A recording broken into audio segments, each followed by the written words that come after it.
do this.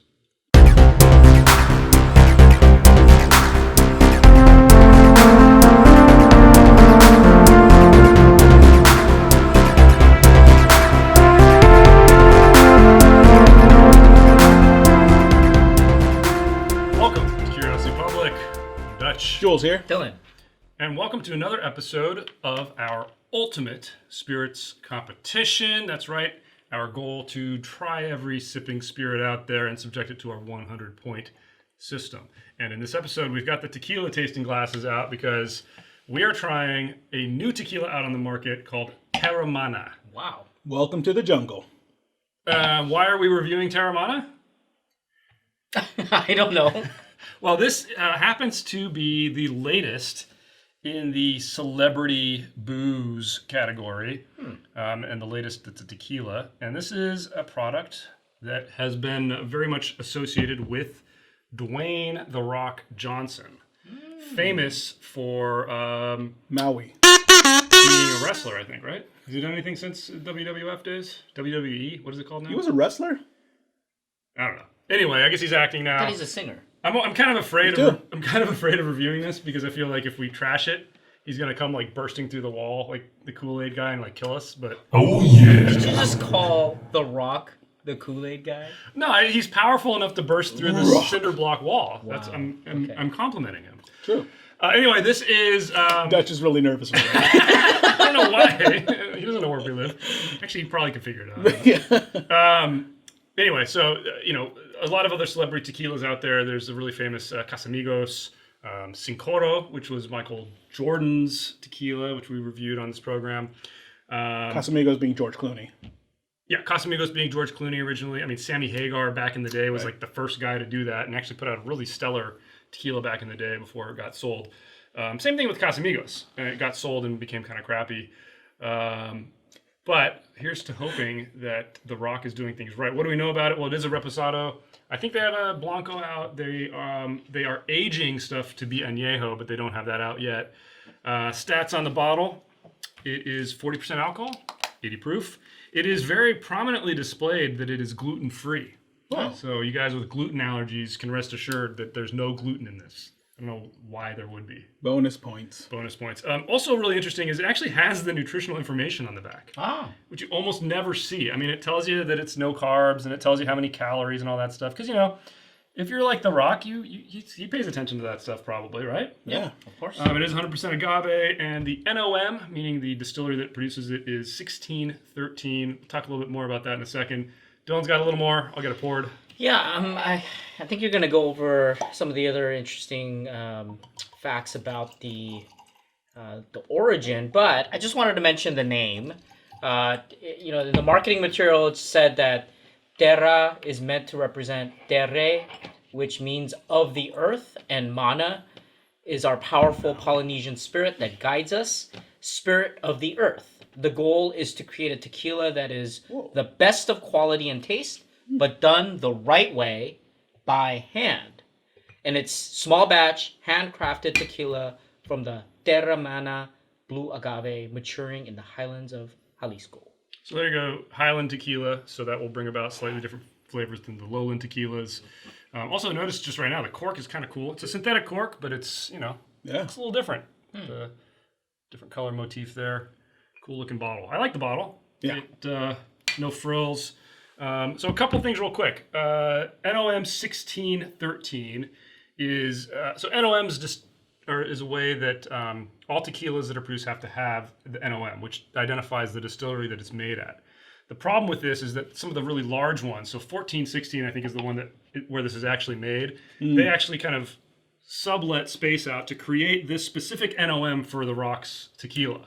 So it is also, it is really made at 1416, which is famous for making Clase Azul, originally made, I think, Casamigos. So it's a contract, kind of like a contract distillery. That being said, apparently they do have their own section of it specifically for Teremana. And the other thing to throw into the mix here is diffuser versus traditional preparation methods. That distillery is known for using a diffuser, which most people look down on the flavors you get from a diffuser, but apparently they're not using that for this. I don't know. I feel like they could have done a little bit better job marketing that to the tequila geeks, because I think it could be more attractive to them if they kind of we're a little more upfront about that stuff. And finally, one last note is additives. We don't. We don't know. It doesn't say additive free. I haven't seen anything confirming additives or not additives. And just so you're aware, you can add up to 1% of additives to a bottle of tequila, and they can drastically affect the flavor. They can make it taste sweeter. They can make it have a different mouthfeel. So we'll probably be able to tell just by tasting it. But a lot of people can't. A lot of people just don't know. But that's what we're here for. So let's get tasting, guys. How much did we pay for this? Oh yeah. This was, I think, $35, $30.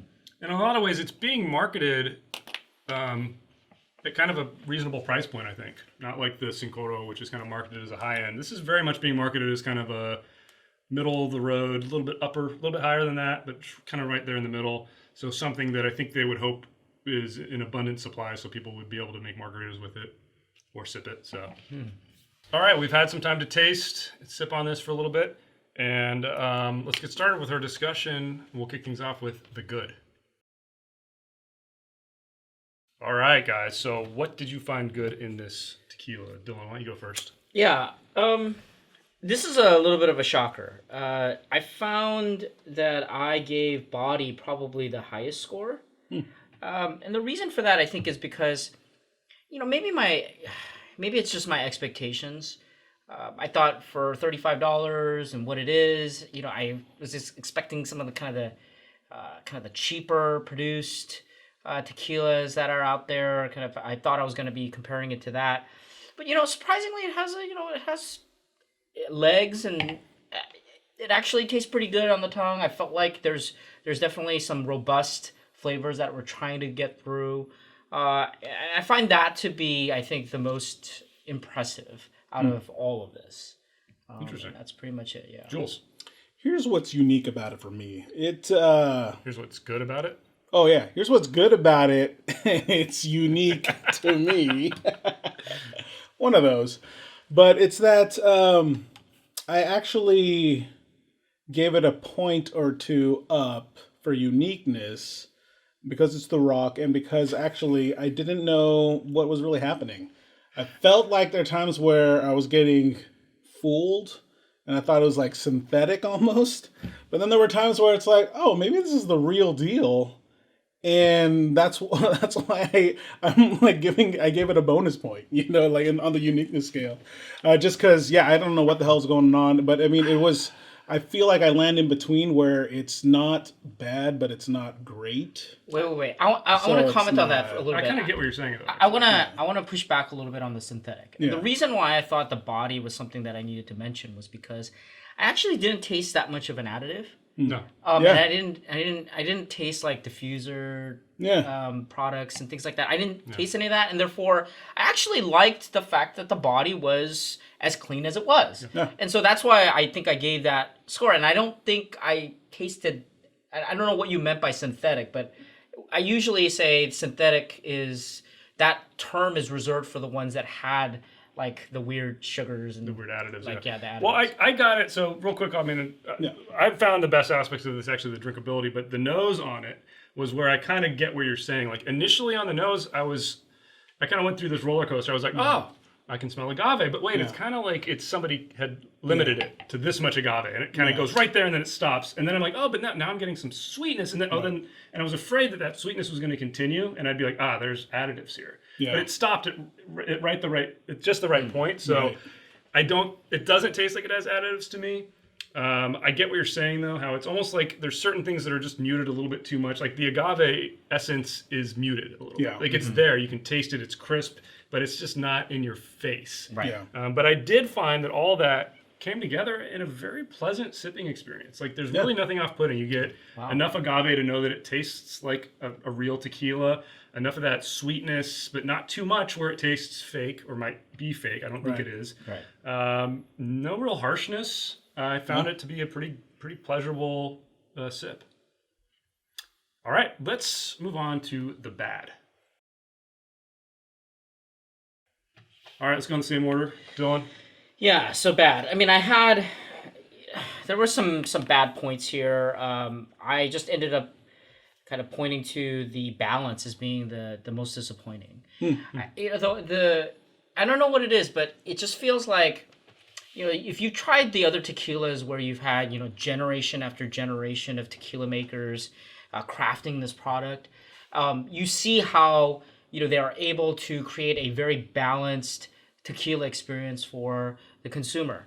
This one just felt a bit raw, just kind of rough around the edges.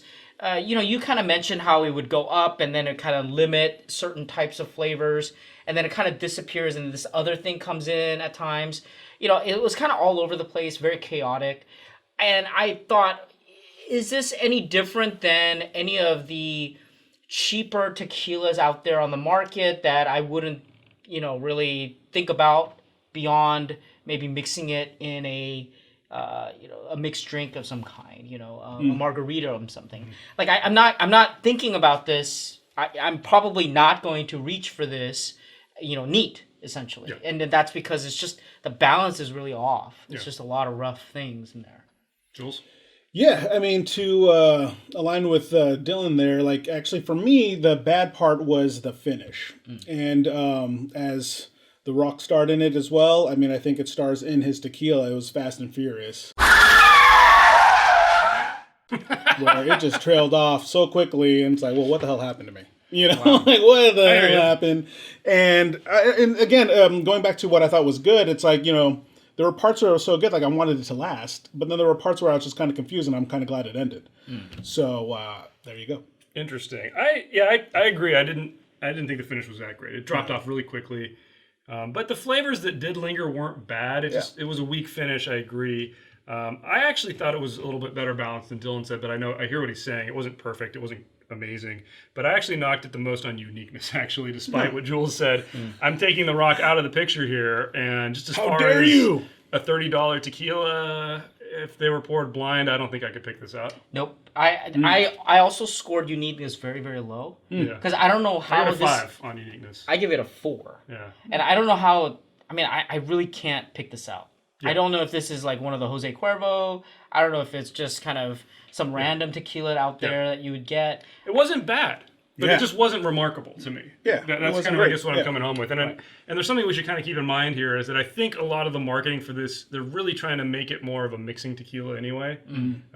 They haven't been pushing it to like the connoisseur tequila people, really. Yeah. And for that, I think it actually is pretty good neat, honestly. And I think it would be a very good mixing tequila, and maybe we'll try that in the future. All right. But for now, let's move on to the ugly. All right, this is the part where we talk about the non-flavor component. So you can talk all about the rock if you want to, Jules. But Dylan, any thoughts on the aesthetics and value? Yeah, I mean, at first I look at the bottle, and the thing that comes to mind is the whiskey row, like Old Forester 1920. Yeah, that's what I'm thinking. Like, I'm look at the label also. Yeah, I know. Everything. Too, yeah. It just reminds me of Old Forester 1920, 1910. Kind of, yeah. And so I kind of went right in the middle. I mean, it's okay.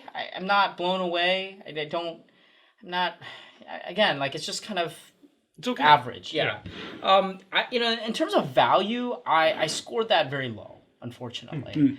For this price, $35. Yeah, for this price, I really think that I can get something better. In terms of Reposado, think of something like an arete or something. Yeah, and I think I can get that. I get bold flavors with that, crisp, citrus, more agave, and some of those other ones. That's why I felt like this is just I'm not grabbing like. And this is a big field at like $30. Right. It's a big field to choose from. Right. So it's true. Jules? True. Well, slightly above average for me. I mean, the bottle looks great. I really like the name. I like the creation of that, the fusion of the Polynesian as well, and I like some of that Polynesian, like artifacts and design around it. So it's cool. Yeah, you mean the 1920? Yeah, but I mean, look at that. Look at the topper right there, and then the I'm pretty neutral on the bottle. Yeah. But what I did give it a little bit extra on the aesthetics for is the fact that you actually have a label that has some information on it for tequila. I've never seen this. Like how many calories, carbs, sugars, certified gluten-free. They actually it tells you what kind of barrels, what kind of stills, what kind of roasting. I mean, that's Okay. That's Yeah, that's pretty legit. impressive, actually, for a tequila. So I gave it 4 out of 5 for aesthetics. Probably actually for any kind of spirit, really. Yeah, I totally. mean, totally. that It's labeling- very, very interesting. Actually. All right, you know what? You convinced me. I'll go up a little higher. 'Cause I have to say, hats off to that. And I will say, actually, That's that you convinced me to go a little lower on value just because I had it at a 4, but I really do think you're right. This is middle of the road. This is a 3 for value. It doesn't stand out from the pack. It's not necessarily a value. In the world of celebrity alcohol, I'm impressed that it was just priced at $35. Yeah, I true. respect that. It didn't blow me away enough to say that I would pick it over like an Arete or a Tapatio. True. All right, guys, let's get to our scoring. And we do have a 100-point grading system across 10 categories that include aroma, flavor, body, complexity, balance, finish, uniqueness, drinkability, aesthetics, and value. And we do weigh flavor greater than most of them, and we do weigh aesthetics and value by half. Why are you sweating so much? It's Is it because you're worried that The Rock your is gonna come score crashing? is going to anger, The Maui? Polynesian gods? Yeah. All right, let's get our scores. Dylan. I gave it a 58. Ooh, harsh. Jules. 66. And a 66 for me as well. Whoa, Exactly the same. whoa, is that enough? And Is that enough? the official Curiosity Public Ultimate Spirits Competition score for Teremana Reposado Tequila is a 63. Oh, Bronze. That's a bronze. Good job, Rock. Yeah, rock. That's not bad. That's a shocker, actually. And for for something, again, like I said, for what I know, it seems like it's marketed more as a mixing tequila. That's not bad, man. Yeah. Better than I thought it was going had to it do, neat. honestly. So Yeah, I am shocked. Yeah. Yeah. So. Interesting times. Jules? Rock. Comment below, man. Yeah, and by the way, if The You Rock rock. wants to come do an episode, we could modify the score. Oh yeah, we'll allow you to break through the wall. Give us a thumbs up if you like this episode. Hit subscribe for more videos from Curiosity Public. And as always, Stay curious.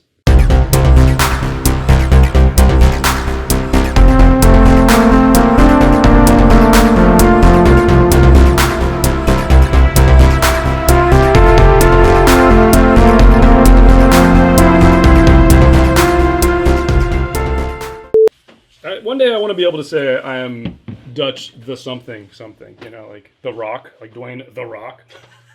Could you imagine being like somebody would call you The Rock? no.